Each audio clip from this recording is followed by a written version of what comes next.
Bilang mga unang Pilipino, nararapat lang na magkaroon ng sariling araw ng pagkilala ang mga katutubo. Ito ang panawagan ni Senator Amy Marcos sa kanyang bagong panukalang batas. Ang detalye mula kay Troy Gomez.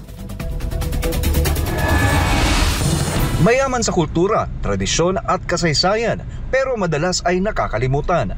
Para kay Senador Amy Marcos, panahon na para bigyan sila ng sariling araw ng pagkilala bilang mga tinawag na OG ng mga Pinoy.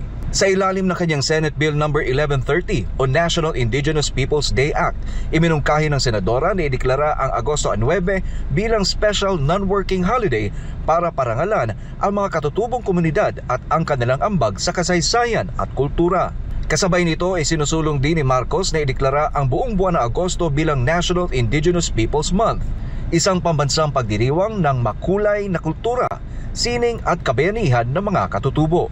Bukod sa nasabing panukala ay sinusulong din ni Marcos ang Traditional Property Right at Comprehensive Anti-Discrimination Act upang maprotektahan ang mga katutubo laban sa pang-aabuso at diskriminasyon. Para kay Senadora Marcos, higit pa sa pahinga ang panukalang ito ay panawagan ng pagkilala at pagkakaisa para sa mga tunay na ugat ng ating pagka-Pilipino.